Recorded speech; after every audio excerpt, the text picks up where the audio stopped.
Wow. Ah, oui. Oui, là pour le coup, on n'a pas les moyens d'avoir la vraie musique. Donc ça va être ma voix. Voilà, voilà.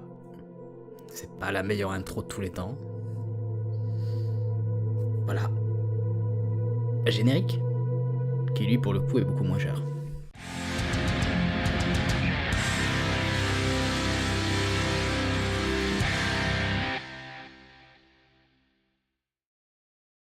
Salut à toutes et à tous les pop, aujourd'hui on se retrouve pour la critique de Solo, A Star Wars Story, film réalisé par Ron Howard, avec Alden Ehrenreich, mais également Emilia Clarke, Donald Glover, Paul Bettany et bien d'autres dont j'oublie les noms, mais ce n'est pas grave, vous avez presque tous les principaux.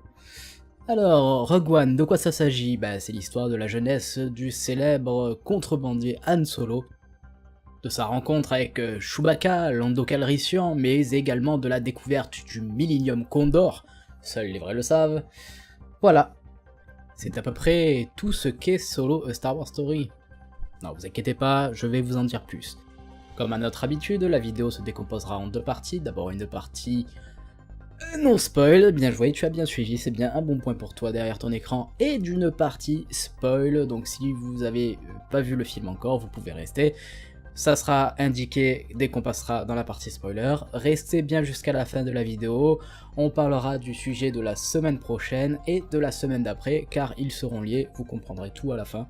Et ceux qui ont deviné, n'hésitez pas à le mettre dans le commentaire de suite. Oui, j'ai deviné, tu vas parler de ça au moment où vous l'avez deviné, même si on le saura pas, ne trichez pas, je le saurai, n'oubliez pas.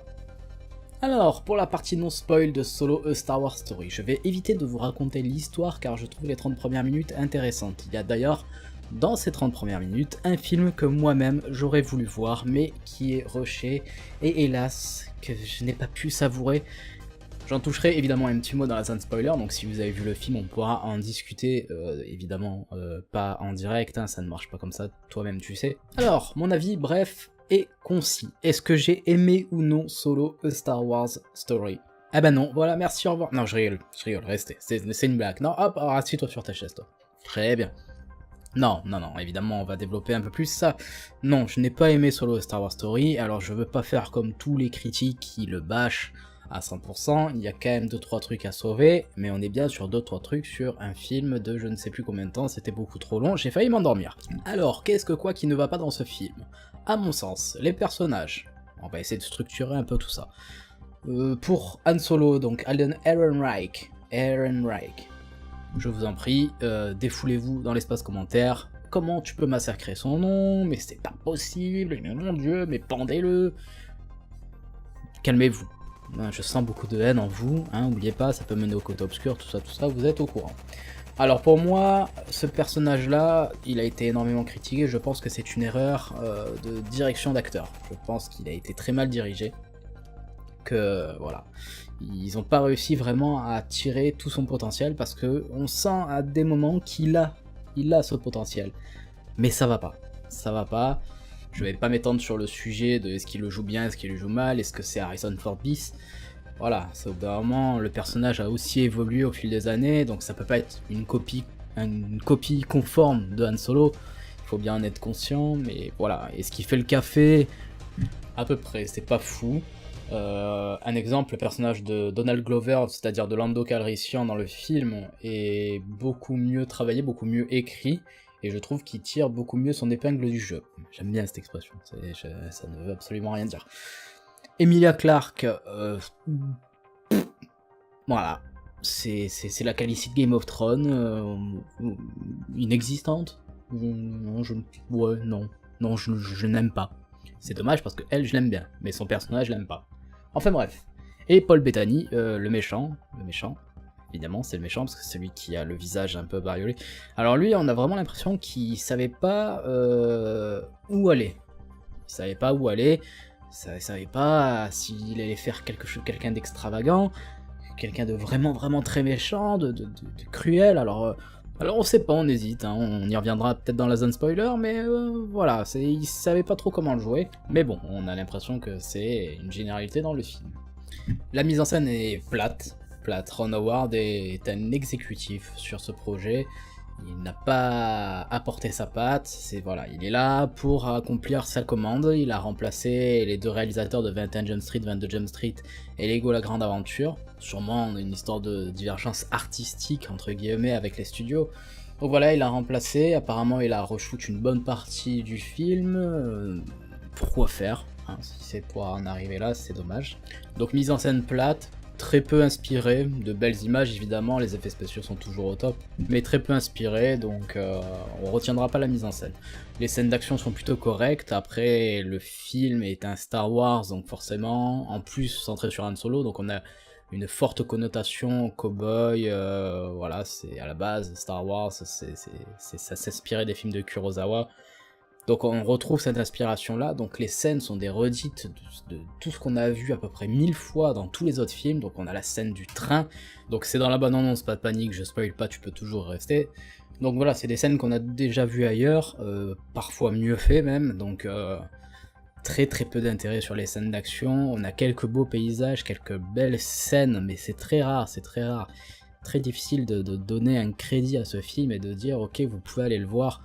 Allez-y, c'est vraiment bien, c'est vraiment moyen quoi. Je vais pas dire que c'est mauvais, parce que ça serait de la mauvaise foi, et taper sur un film qui est déjà en train de se faire taper dessus, c'est pas le but de la chaîne, mais c'est très moyen, en espérant que Star Wars relève vite le niveau et que Disney change de cap, qu'ils abandonnent la marvelisation de leur univers et qu'ils nous refassent quelque chose de correct, quoi.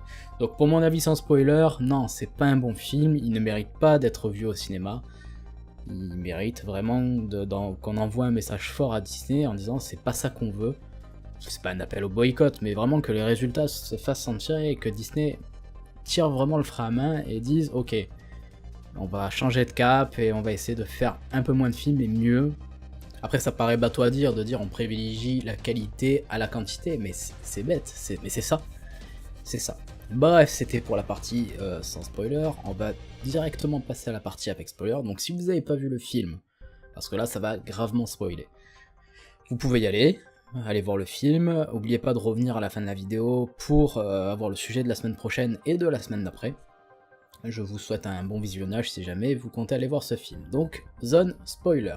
Alors pour essayer de reprendre les choses que j'ai dites dans l'ordre, il y a un film que j'aurais voulu voir dans les 30 premières minutes, c'est clairement la partie où Han s'engage en tant que pilote et au final en tant que fantassin dans l'armée impériale. Je trouve que là il y avait quelque chose à exploiter, je trouve qu'on aurait pu vraiment aller plus profondément dans la psychologie du personnage, voir ce que Han était prêt à faire pour aller au bout de son plan, c'est-à-dire d'aller récupérer la demoiselle en détresse sur la planète, donc de devenir pilote et d'aller la récupérer.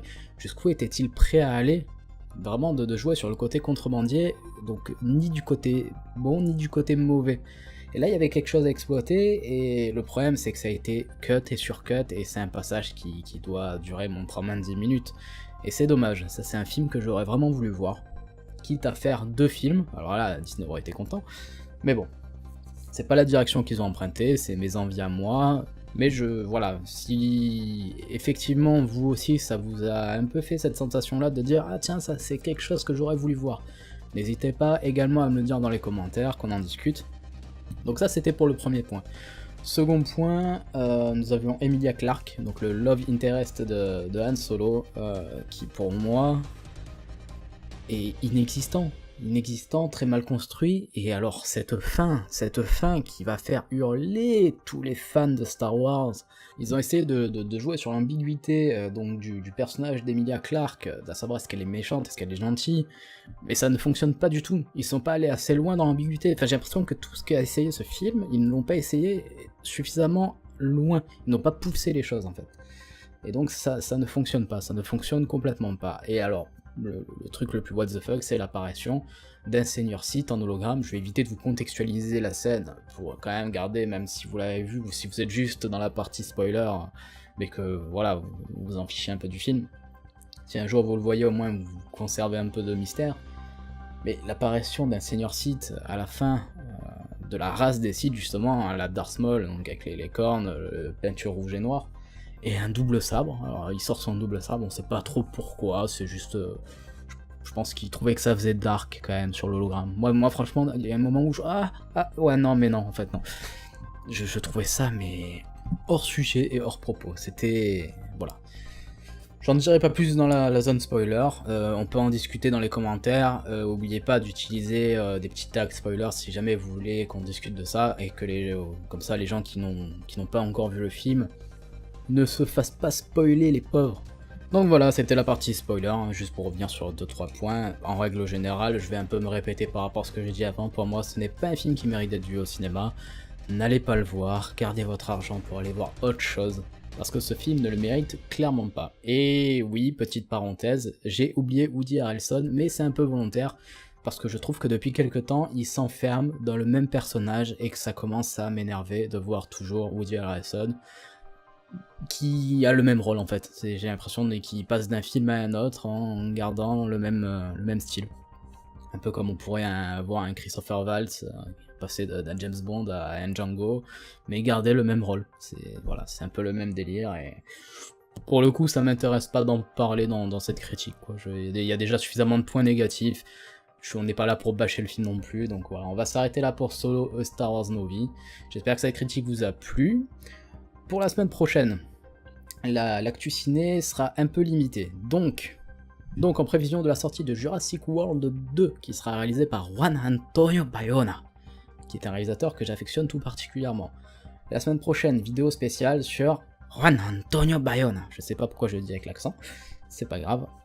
Je ne vous donne pas de jour pour l'instant, je vous laisse suivre le Facebook qui sera dans la description, ou le Twitter qui sera également dans la description pour avoir plus d'infos sur la date de diffusion de cet épisode, et la semaine d'après, donc épisode sur Jurassic World 2, comme vous l'aurez compris, histoire que les deux soient un peu raccords. Si la critique vous a plu et si la vidéo dans son intégralité vous a plu, je vous invite à laisser un petit pouce en l'air, à vous abonner et à nous suivre sur les différents réseaux sociaux comme je vous ai dit. Si vous avez des conseils pour l'animation, voilà, si vous avez des connaissances ou quoi, que vous voulez donner des conseils pour améliorer, que ce soit l'animation, le texte, la vidéo, quoi que ce soit, je suis preneur des critiques, positives comme négatives. Tout est bon à prendre, donc n'hésitez pas à laisser un petit message dans les commentaires, ça nous permettra déjà de discuter et de faire un peu connaissance aussi, c'est bien de faire connaissance. Je vous donne rendez-vous la semaine prochaine pour la prochaine vidéo, ça fait répétition de prochaine, c'est assez dégueulasse. Allez, ciao les pops!